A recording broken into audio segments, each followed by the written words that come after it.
This is Lansdowne Roar, the voice of the fans. Coming up, Ireland fined for booing God Save the King. Although it's not all bad news, as the government are to fund the FDI with $6 million a year. But there is a catch. Plus, we have the very latest squad news for our boys in green. It's Lansdowne Roar. David Dunn here, joined by Conor McAvoy. No, Martin, we don't actually know what's happening to him. We hope everything is all right. Martin, Mr. I might be on the pod later on tonight. Answer your WhatsApp. Anyway, as always, if you wish to subscribe, please do subscribe to the page. Scan that QR code, head over to our Facebook, Instagram, and our Twitter account. And if you want opinion, head over to lansdowneroar.ie, lansdowneroar.ie. Of course, Conor, if you want to know what's going on with the current crop of boys in green and the future boys in green, head over to Rep Tracker over there on Twitter. He's doing some fantastic work. If you haven't already, please do like the video. Please, we are trying to grow the YouTube page. Just a little word for our associates. No money changes hands with these guys. They are just brilliant supporters of the page. Of course, the London Irish Centre, where you can see us on the 15th of November. More on that later on. And the Cladder Ring, a fantastic pub in Hendon. And if you do want to throw a few bob towards the page there, head over to Ko-fi, buy us a coffee there, scan the QR code, or head over to the page there, because we don't charge you. So give us some money. Just before we really get into it here on Lansdowne Roar, just from a personal aspect, a very good friend of mine, Michael, big lad, Burgess Shaw, passed away on Saturday due to sepsis, actually.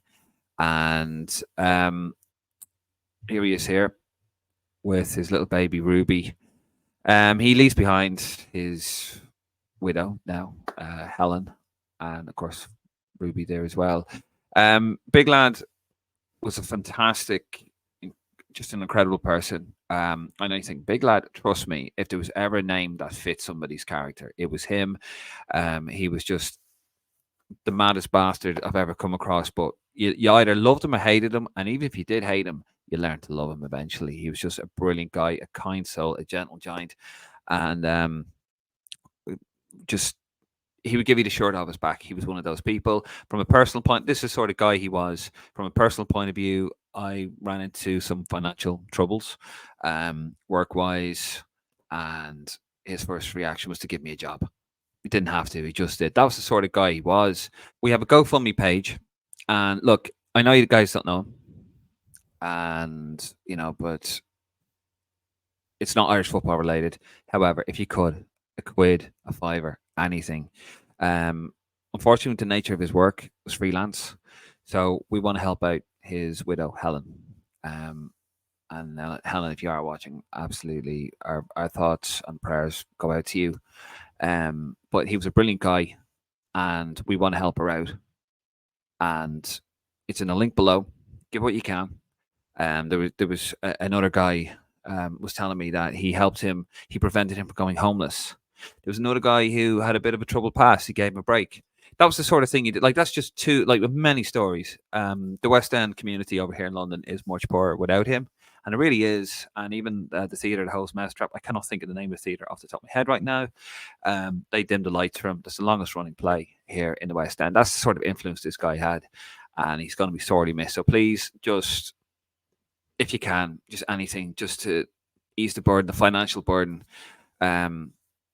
for his widow Helen, would be greatly appreciated, and I greatly appreciate it as well. Big lads, let's get into the football part of the program, which, let's be honest, is what you're here for. And we're here to talk about the FEI being fined a total of 25 grand for booing the national anthem. There he is, Deco, national anthem of England, by the way. El Deco Rice there, next to your pal Kobe Manu. I think I'm saying that right. But yes, it was only really came about today, actually, or earlier today. The FAI been hit with fines totaling €25,000 off the back of events, including the booing of God Save the King at the Nations League tie between Ireland and England in September. So they're saying that the Irish fans booed God Save the King. Let's see if they have a point.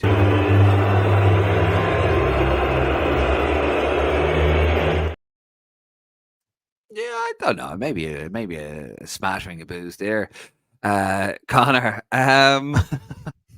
we were sat together at that game in the media section. Poor Martin's heart was broken, I'm sure. What was going on? But here's how it's broken down anyway. So the FPI fined 10K for booing the anthem, which is apparently standard. The rest of the cost that brought up the extra 15,000 euros was due to flares and pitch invasions by home fans. The FA were fined 12K for the booing of Ron and Veen and 6K for a well-known prankster invading the pitch. How does that work out, Conor? Why did the FA get fined more for booing the Irish anthem? Like not being There must be a few. There must be a few nationalists and freedom fighters on the UEFA committee who decide who gets fined more, because it's just baffling to me, honestly, how they've got fined more. Because out of the 50,000 people in the ground, I'd say there was over 40,000 Irish fans booing "God Save the King," and there was maybe 500 English fans that would have booed around the vein, and we wouldn't have heard them booing the national anthem really, because it would have been drowned out from bands singing around the vein. So I'm very confused too as why they've got fined more, but anything to get one over in English and say they have to pay more than we do for that. So that's a win for us. That's what you get for 1995. Yeah. I think that's our punishment. I think our punishment for the season ticket prices going up is getting fined.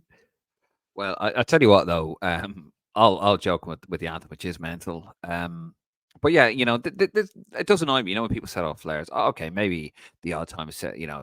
There's a good atmosphere, whatever. I don't like flares. I used to work at football over here in England in the Premier League, and they would horrify you. You do the training day, and they'd show you like explicit footage of hands being blown off and eyes hanging out of people's heads and that kind of thing because of the damage the flares do. And I don't really like it. I think they've calmed down a bit. The FAI, a referee got hit with them. It's always going to happen, but the whole running on the pitch, and annoying because you think, well, there you go. There's a few grand going out of Irish football right there because some idiots running on a pitch. Mm-hmm. I don't get that. And my worry now again is we play England next Sunday, and Irish fans are probably still going to boo "God Save the King" again and get another fine. I know people want to say we don't take money out of Irish football, but it's a big FU from some people probably to the FAI at the same time. They won't think of the repercussions and think, oh, we can get one FAI getting fined, that'll be all right. They're paying for it, not us. Yeah, and I don't. It's not the right mentality because it's all Irish football. Although the thing I just want to make very clear, I mean, I think it's ridiculous that you get fined for booing an anthem. I don't like it. I wouldn't do it. But especially if there's a political reason for it, and let's be honest, it's a historical and political reason for Irish fans to boo it. I don't agree with it. I understand it, but I wouldn't do it myself. But I understand it. But when does that come in? Has that always been a thing? Like that's not always been a thing, has it? Where you boo an anthem and you get fined for it. But I don't know. It's not. I just because it's never really happened for us before. Like I don't know. Remember we played Northern Ireland a couple of years ago. A friend booed the shit out of that. Yeah, but was it fined for it? Was it fines or? I remember I remember watching England in the having to watch that match. Yeah. That was a punishment. I remember watching England in the summer play Slovenia, and the English fans were booing the Slovenia national anthem, and that was one of the weirdest things I've ever heard. But I wonder, were they fined for that? Luckily, with the English FA, they can just pay it off like it's nothing. But for the FAI, that kind of affecting things, and a bit of funding going towards a certain club, like a club could be getting 25 grand in funding that'll do them for a little bit of redevelopment at their club, and it's now been taken away because of things getting like I just don't get the thing of UEFA fining to both countries for booing the national anthem. Fair enough for flares. Yeah, flares and running on the pitch of like, don't be stupid, don't do it. But the whole booing an anthem, especially when it's a political motivation and historical motivation, like I understand it. I mean, do you remember when UEFA didn't he fine Man City for booing the UEFA theme, the Champions League theme, the remix of Zardock the Priest, handled Zardock the Priest, which is quite a few kids out there and getting an education right now, Conor. That is what the theme is based on. Obviously, it's a remix of Champions League theme, but they they booed it and they fined UEFA for it, and I think they threatened them with like a stadium ban or something like that. Do you remember that? It was No, ridiculous. I don't remember that now, but I'm not surprised with UEFA. But was that in the middle of the UEFA Man City thing about getting kicked out of the Champions League? Yeah, Was that trying to they one were up Man City? they were booing them for that, like for the one that went to the court of arbitration where they All right, overturned it. yeah. Yeah, but there you go. So I'll tell you what, lads in Abbottstown, get the checkbook out because it's going to happen again. The fine, anyway. I'm probably not the Flares though. I'll be shocked if the Flares get into Wembley. So remember, they were quite robust. I haven't been to a game at Wembley now for years. Like I haven't worked there for years. I was there in early June, and don't know if they were that strict. Really, it was more just you'd go through the turnstiles, and then you went through like a little metal detector type thing. But there's Yeah, always ways around these things. I used to run the turnstiles at Wembley. 6,000 people, not all of them, just you get your turnstile. And 6,000 people go through each turnstile. And I used to do those. Some stories I could tell you about that. They probably have pyro dogs. See, the thing is now, UEFA will tell the FA, by the way, these lads are susceptible to bringing flares into stadiums. So what they tend to do is then they get pyro dogs. Because what certain fans of certain clubs used to do, including the club I support, they would allegedly, no, not allegedly, it used to happen. They would put flares on kids because you don't search a kid, do you? So then they start getting the pyro dogs, and if you're caught with these things, and by the way, if you are in Ireland watching this and you're thinking of bringing a flare into Wembley, don't. Never mind the safety thing. You'll get done. You will be arrested. They will arrest you. There's no messing about. It's not Ireland. They will arrest you. They'll drag you out, and they'll have the footage. They'll have the camera on you, because I know how it works. I used to work there, and I used to hear it on the radio. And they can zone in on you. They can go back in the footage, and they will find out who it was, and they can zone right in on you, and they'll know your seat number because they have the plan, and they'll arrest you. You'll get nicked by the Met. So you've been warned here. See, this is why people watch Lansdowne Wire. It's educational. Right, we're going to move it on to a bit of OBIG, where Conor is going to contradict fucking everything I say. So here we go. OBIG. Yeah.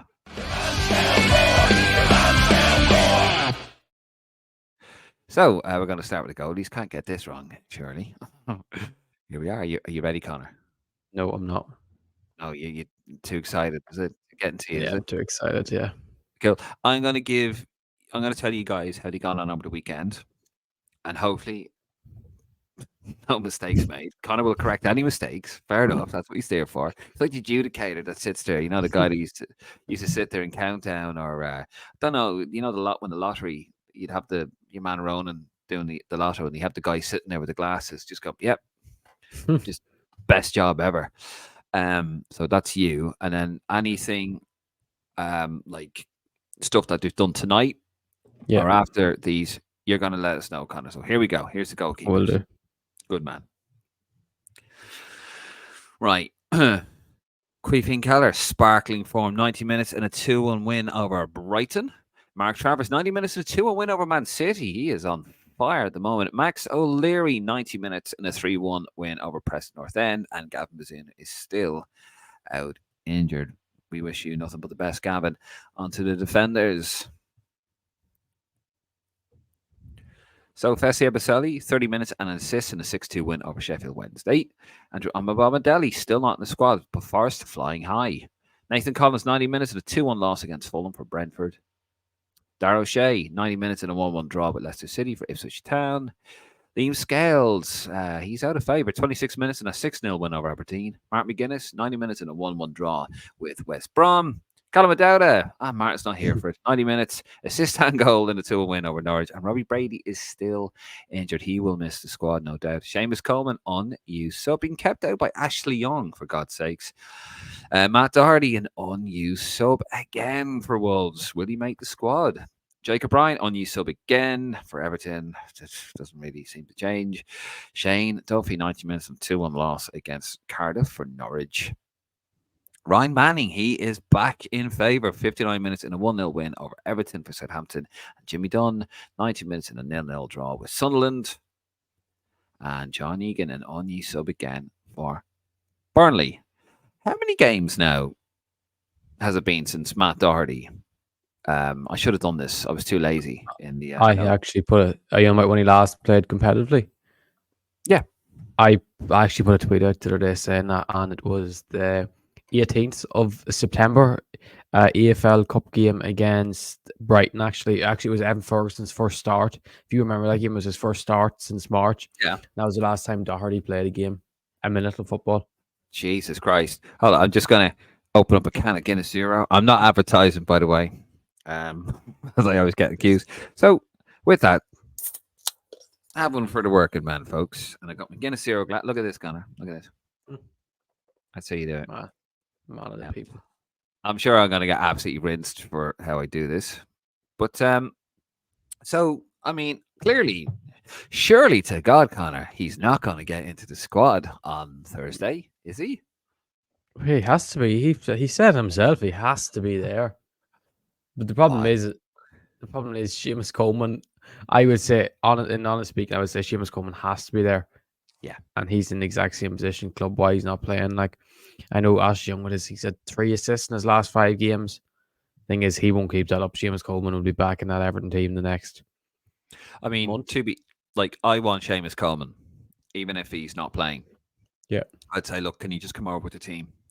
You know, I can't play it on form, but you are like just a fantastic. He's a leader. You're a fantastic influence. I want you around the younger players.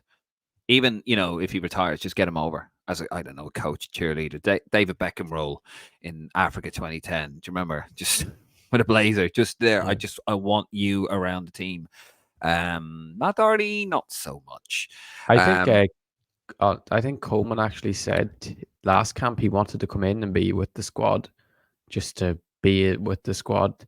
I think Heimer told him just to not just get himself ready to be ready for November, but it shows how much playing for his country and being involved in the setup means to Coleman, because I'm brewing of something very good, and we need as many leaders in the squad that even if he's not going to play, won't negatively affect. That's the problem with Doherty at times. I'm not going to say he's going to be a bad egg in camp, but I think he'd probably be a bit moody at times, maybe, if he's not playing, especially in the likes of when Omobamidele played it right back over him that day, and Omobamidele hasn't played in as long either. He's another man I don't expect to be in Thursday's squad because he just isn't playing, not even making the bench. No, Forest are like, what, 3rd, 4th at the moment? Yeah. Oh, yeah. I mean, they're not going to stay there. Well, you don't know. They could do with Villa. Yeah. You know, very, very good. Probably one of the best defensive sides in the Premier League at the moment. Haven't looked at the table.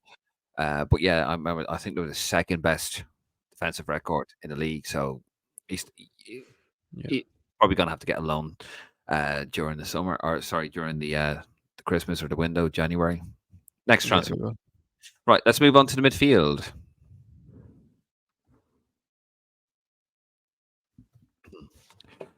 Josh Cullen, 90 minutes and a 1-0 win over Millwall for Burnley. Jason Knight, 90 minutes and a 3-1 win over Preston for Bristol City. Jason Malumbi, back in favour, 74 minutes and a 1-1 draw with Luton.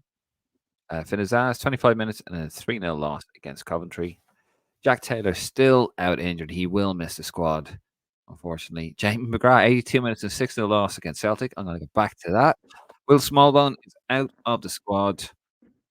He's still injured for Southampton. Alan Brown back from injury, 90 minutes and now with QPR. He's surely to come back in. Mark Sykes, 90 minutes and a 3-1 win over Preston. And Andy Moore, 90 minutes and a 2-1 win over Derby County. So, what do you make of that? I don't know. I'd want to address your Alan Brown comment first of all. Where I look at this next squad is, it would be one out, one in the midfield sense. I would see it, and I would see that Jack Taylor comes out, and I would see Andy Moore has to come in. I don't think there's any shadow of doubt. He's our only midfielder in that position. As that, like, he's played as a number 8 really at the moment. He played more as a 10 last weekend, but he has really played as an 8 for Stoke, and he's been absolutely excellent. And actually, he got man of the match the weekend, and he's just he's beloved, and technically he's our best player. So I would say at least playing every week 90 minutes that he will probably come in. In my opinion, he has to come in. He has to come in that role. And I think actually on Mark Sykes, he actually went off injured tonight quite early for Yes. Bristol. And on someone else tonight, Finazaz got a beautiful assist. If you just want to look up his name on Twitter tonight, you'll see Middlesbrough fans hailing him as the Irish Zidane. Supposedly he was unbelievably good tonight. So there is, even though we're missing Taylor and Smallbone, there is some positives that our future number 10 of the next 10 years, Andy Moran, will be coming into the squad. Well, I honestly, I'll be more shocked if Andy Moran doesn't make the squad than if Matt Doherty makes it, to be honest. So I'm hopeful he makes the squad. I don't see how Alan Brown gets in, really. Channeling a former member of the podcast there with your hatred for Alan Brown, channeling Nick's hatred towards Alan Brown there. But no, I mean, to be fair, you do make a very salient point. So yeah, who knows? Just depends what happens between now and Thursday. Right, let's move it on. No. Hold on a second here. You have to make a point about Jamie McGrath. Yes. Tell us how much you hate him. Well, apparently we have to put we should put praise upon him. We need to have some manners about us talking about Jamie McGrath. Not being funny, because he was doing so well in the SPL. It kind of goes to show you there, doesn't it, that the SPL, it's Celtic, Rangers, and Aberdeen fighting it out. I think actually Aberdeen are above Rangers in the league, and joint top, and he just got absolutely spanked 6-0. It's just. That's the SPL, isn't it? I know he did have an assist against Celtic a while ago, didn't he? But just saying. Just pointing that out there as well. I know I'm going to get a comment coming back to me. And by the way, do comment. We probably should actually read the comments out before we get started. Just any feedback. So I'll tell you what, starting from the next one, which will be the squad reaction episode that we're going to do on the 7th, the night of the 7th. It won't be live, unfortunately, folks, but we will get back to doing those live in the next window, which is March. We'll read out the comments. So if you got anything to say, read it, even about me, which I'm sure is coming my way, we'll read them out. Right, attackers.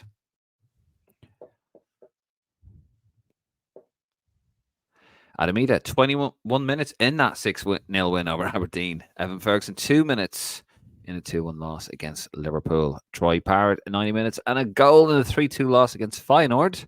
Sammy Smodic, 74 minutes in a 1-1 draw with Leicester. Casey McAteer back in the squad, 90 minutes in a 1-1 draw with Ipswich. Mikey Johnson, 15 minutes in a 1-1 draw with Luton. Chidozie Ogbeni, of course, he's out for the rest of the season. Conor Robinson, 28 minutes and a goal in that 2-1 win over Norwich. Michael Obafemi, an unused sub, but a goal tonight. Tom Cannon, 90 minutes and a goal in a 2-1 win over Derby County. Aaron Conley, 26 minutes in a 0-0 draw with QPR. Sinclair Armstrong, 3 minutes in a 3-1 win over Preston North End. Oh, and he won a penalty. That was tonight. Conor? That was tonight. Tonight, he won a penalty tonight, Conor, didn't he? And then a certain Irishman goalkeeper bottle cost him 3 points in the end. So I won't say anything about that. More positivity on this channel.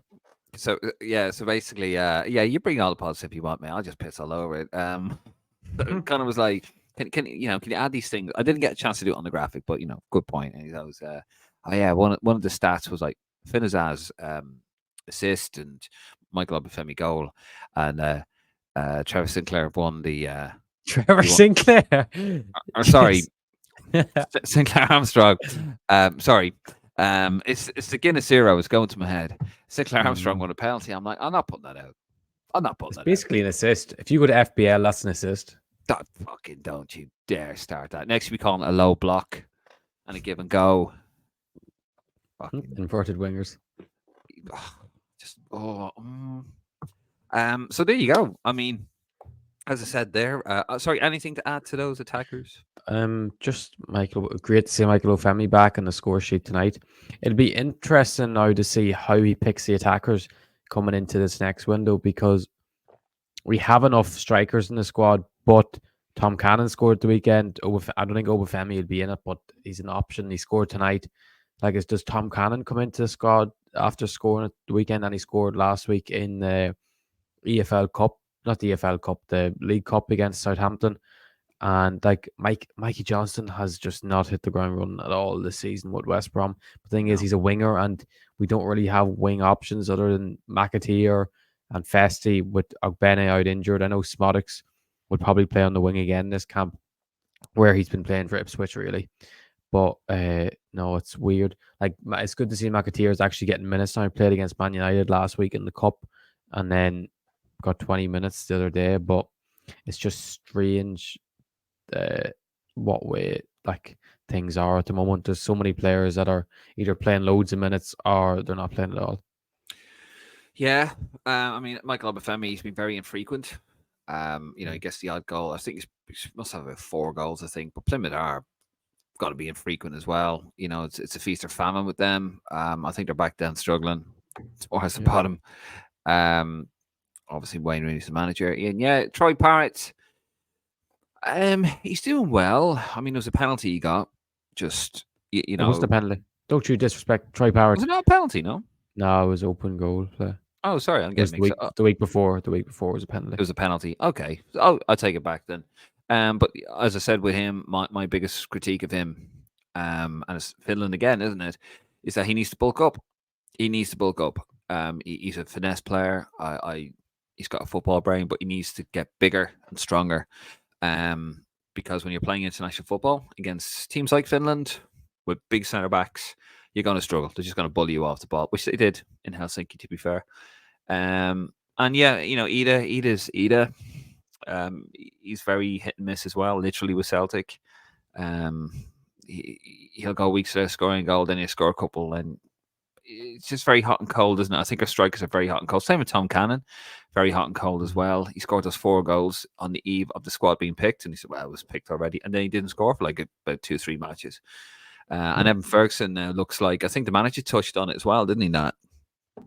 He's not going to get in. He's very happy. Danny Welbeck, by the way, he's banging in goals. He's on fire. That's a problem. He's on fire. But the thing is, Ferguson, he got 90 minutes against Liverpool in the.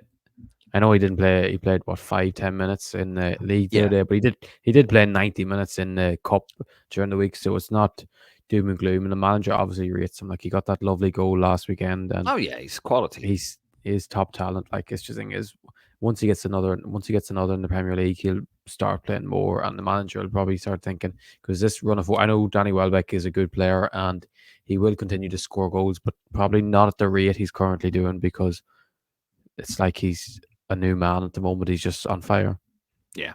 How old is Welbeck? He must be about 34 or something, is he now? I think he's 32, 33. Okay. He could be. Well, there you go. Well, as we said, for the squad reaction episode, we will be back on. We'll do an episode on the 7th, not as early as we'd like to. We'll be out the night of the 7th, so probably like very early on the 8th. But we will be doing one of those, and of course, we will be live throughout the window as well. We will be in Dublin, and we will be, Conor and myself will be live from Dublin, and we will be live, of course, from London. And we have a whole load of stuff going on. Actually, might as well do it now. Don't forget to join us on the 15th of November for the Lansdowne Legends. There they are. Well, Martin and myself will be talking to Clinton Morrison, Ian Hart, and Alan Kelly. That's in the London Irish Centre in Camden in association with Jameson. Please do drink responsibly. And, of course, Risk London. And they're going to talk. We're going to have some great stories. We're going to preview the England game. I'm going to be there. Conor's going to be there as well. Watching Martin and I, not smash it. He's going to watch the pros. No, I'm just joking. No, it's going to be fantastic. The 3 lads are going to be there. We're going to be talking about Saipan. They were all there for it, remember? We're going to be talking about Brian Kerr. We're going to be talking about, the difference between Mick McCarthy and Brian Kerr. There's 3 lads don't know this yet, but we're going to go out and bar them with some questions. And yeah, we're going to talk a little bit about their careers as well. And we're going to give you guys a chance to ask some questions too. So it's a fantastic night. And then, of course, on the 16th, in the Claddagh Ring in Hendon, by the way, if you're coming out for the Saturday night and you're looking for a good night, come to the Cladder Ring. We have Ian Hart again. £5 for Guinness all weekend at the Cladder Ring. It's going to be brilliant. We have Kick On upstairs. We're going to be talking to Ian Hart. We're going to have loads of music going on as well. It's going to be amazing. So if you look for a really good night in London and you don't want to go into town and you want to just keep it Irish, come to the Cladder Ring. And also on match day, we've got Andy Reid with us as well. We're going to have a bit of a Q&A with him. Andy's a good guy, friend of the pod, and he's great crack, actually. Him and Martin seem to have they do have a very good rapport, in fact, especially at the 40th dinner. There was a bit of fun there with Trapattoni, or over Trapattoni, not with Trapattoni. And he's going to be there as well. It's going to be breakfast served, and they're going to be running coaches. It's like a half an hour bus journey to the stadium as well. There's nowhere else to go. I mean, Lansdowne Legends weekend is going to be brilliant. For the event on the 15th, tickets are available on the London Irish Centre. There, the 28 quid. They're for a charity. It's for a great cause. And they do fantastic work for Irish people in London that are less fortunate, and they are fantastic. Even if you can't make it, I'd really appreciate it if you could buy a ticket in absentia, because that money is going to go right towards the centre. So anyway, so join us on the 15th, and the link for the tickets will be in the description below. Yeah, right. I must jump in, Dave. Something we need to mention is the great scenes yesterday. The under-17s qualifying for the elite rounds. I know it's something it's a common thing. Under-17s always qualify, but in the fashion that we done it, coming through on going into the last game, we thought a win against Scotland would seal qualification, but Lithuania went and beat Northern Ireland 3-1. But thankfully, we qualified on least amount of yellow cards compared to Lithuania. Theirs were 5, ours was 3. We finished on the same points, same head-to-head, same goal difference, same goals scored, same goals conceded. And you'd feel bad for a country like Lithuania because that's as good as them qualifying for the under-17 Euros, which we're used to at this stage. And they've been ruled out by a 98th minute goal by Northern Ireland in that game, and then a 94th minute goal by Goodness Ogbonna for Ireland in the Ireland under-17 game. I don't know, Dave, if you want, you can cut this bit out after now, but there's a brilliant clip online of the lads finding out the news from manager Colin O'Brien, and just to see the passion and the energy on lads finding out they've qualified for the next stage it was great to see. Shows international football is not dead as much as people like to say it is. No, it's not dead. It's not dead, but that's fantastic. Thank you, Northern Ireland. All's forgiven for that. No, it's not dead. It's just the League of Ireland just seems to be taking over at the moment. It is, which is great. Mm-hmm. No, but thank you for that. Right, we're going to move it on to the last part of the program, and that is, some good news for the FEI. For a change, there he is. There, Thomas Byrne. He is the Minister for Sport, and probably 5 other departments, as the way the system is in Ireland. What was he, the Minister for Sport, Tourism, Agriculture, Barons? Not imagine. I think it's just sport, actually. Minister of State for Sport. Minister for Sport and Physical Education. There you go. They change it all the time. Agriculture, tourism, traffic lights. It's mental anyway. But so here it is. This is just a lovely bit of news here. So just give you guys the rundown. Bear with me. So the government agrees to fund the FEI at a cost of €6 million a year in a deal that comes with 16 conditions. We don't know all 16 of them, but we can give you some of them here. This is from the Irish Independent, Mark Tighe. The government has signed off on a new deal of funding for the Football Association of Ireland, the FAI, of course, for €6 million a year until the end of 2027.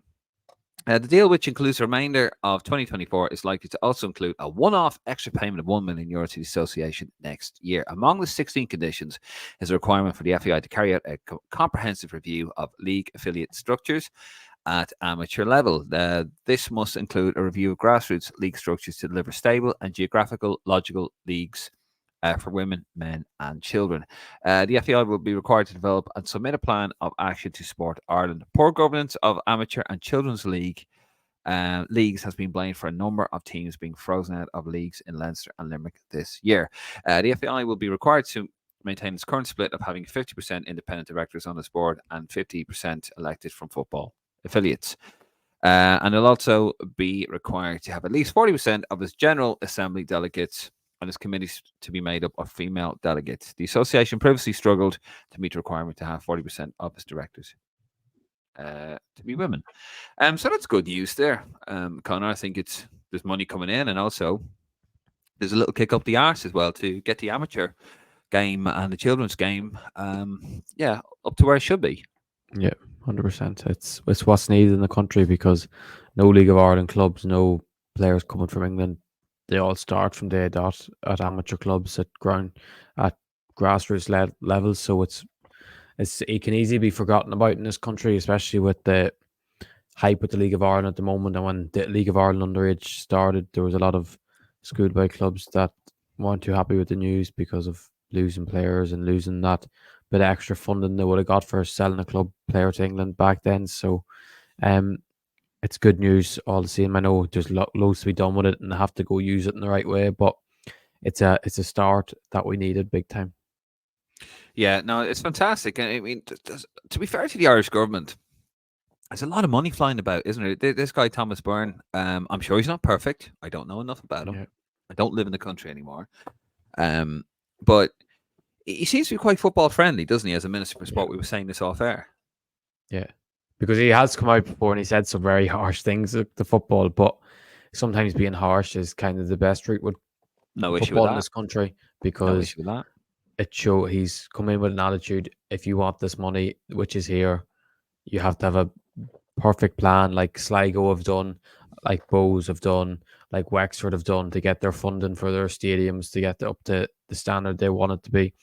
And it's shown, like with the likes of Drogheda and Limerick, or not Limerick, Treaty and Galway, that they're not getting that money until they come in with the perfect plan and they've got the plan permission and the government are happy with it. So I know it's tough for that likes of them clubs not getting the money they want yet, but they will end up getting it if they come in with the right plan and permission and everything's in order. So I know some people aren't a fan of him as Minister for Sport, but sometimes you need it, because some people seem to think at times, football fans in the country, that it's the only sport in the country that deserves funding because of GA doesn't, especially with the Greyhound sort of thing. But everyone was GA has enough money, but at the same time, GA still needs funding, and it is our national sport at the end of the day. And the people in the government will always look at it as the number one thing, no matter, even though we all have football as our number one sport.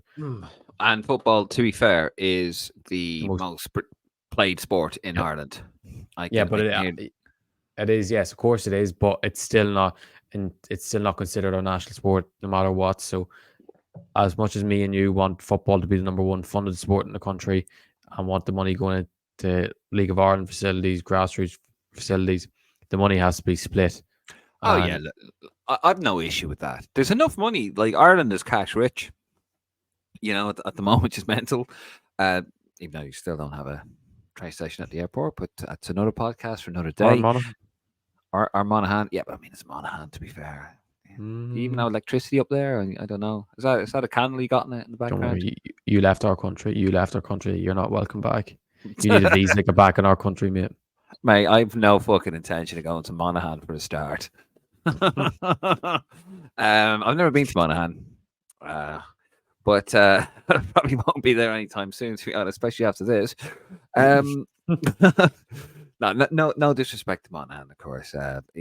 Monaghan's finest, right there, Conor McAvoy, Rep Tracker. Give him a follow there on Twitter. Does God's work. Oh, you've been a lick arse now. No, after saying all this things about my country. Just what we do. I'm gonna get such a beat in Dublin when I see you next time. You'll do nothing. You'll do fucking nothing. No, I'll do it to you in Wembley. That's my patch, son. Oh yeah. No, yeah, I get what you're saying. Look, there's enough money in the country right now, and this is the time to take advantage of it. And yeah, you're right. And a lot of these clubs, I've always said, not every club, but some clubs are amateur. The way they run is so amateur. Look at Dundalk. Just out of business. Dominated the League of Ireland for like the last 5 years or whatever, probably beyond. I'm just picking a number out of my arse. And now it's gone to the dogs, literally just relegated. And it could be actually out of existence, which is ridiculous. And some of these clubs really do need to get the shit together. And I think this is good. The carrot is in front of them. The money's there. Get your act together. Put a plan in. The money's there. Fantastic. And look, I mean, even Shamrock Rovers, they put a plan together, didn't they, for the to get the money for the kids, for the academy. Yeah, brilliant. You know. And what's great about that is, you know, and I think what the attitude amongst the other League of Ireland clubs are not going, oh, fucking Shamrock. They're going, oh, yeah, we can do that. Of course, yeah, do it. You know, there's money there. And now is a great time. The foundations are there in the league. Obviously, the news of the ground, Sligo Rovers Stadium getting an upgrade, Denmark Park, will hopefully they'll do that up and they'll make it look better, because we want this league to look sexy on television in about 2 to 3 years. And you look around, you don't want the ice cream van in the background, you know, or the Mr. Chippy. You know, it doesn't look great. You want it to look big time. You want the aesthetics of it, and hopefully we'll get there anyway. But we're going to leave it there, folks. Thank you very much for joining us. Conor, thank you for showing up. Unlike a certain Mr. Prendergast, I'm going to give him such a kick in the balls when I see him. I'll see him on the 11th, actually, in about 5 days' time. He said he actually did say, didn't he? He did say I could be on. I think that was a yes. I did too. Yeah, but here you go. Apparently not. He's probably going to listen and go, he's going in a bit. Putting the boots to him. Anyway, yes, and we will be back for the squad reaction. Of course, that is on the 7th. We'll probably be doing another late one, and it'll be out like the middle hours of the 8th. Pretty much like this one is, I suppose. But we will be back for that. And of course, we are going to be in Dublin. It's window time. We're going to have pre-game, the preview for Finland. We're going to be in the stadium. Pre-game. We're going to let you have your say. The post-match, aftermath. We're going to be in Wembley. And of course, before that, don't forget, folks, we have the Lansdowne Legends on the 15th of November. Get your tickets. We got 3 former Irish players, Clinton Morrison, Ian Hart and Alan Kelly, and we're going to be talking all sorts of stuff. It's going to be a fantastic event. The money is going to go towards the Irish Centre in London. It's in Camden Town. If you're flying in Friday morning, you want something to do Friday night, head to Camden Town London Irish Centre there, in association with Gems. Of course, the link for those tickets down below. And then, of course, on the 16th, we have Ian Hart. 16th November, that will be in the Claddagh Ring. We've got Kick-On Era there as well. You want to take a look at some rare shirts? We'll have them upstairs. We're going to have Catalpa. We're going to have loads of bands, loads of live music. It's going to be fantastic. Martin's probably listening to this now, screaming at him like, fucking mention the other bands. I can't remember at the top of my head. I'm sorry, but it's going to be a fantastic night. And then on the 17th, match day, we're going to have Andy Reid there for Q&A, and then we're going to whip you off to the stadium. Myself, Martin and Conor will be there as well. Get involved. It's going to be a fantastic night. Right. Ooh, after all that, we're definitely going to leave you to it now. I'm David Dunn. He's Conor McAvoy. This is Lansdowne Roar. Come on, you boys and girls.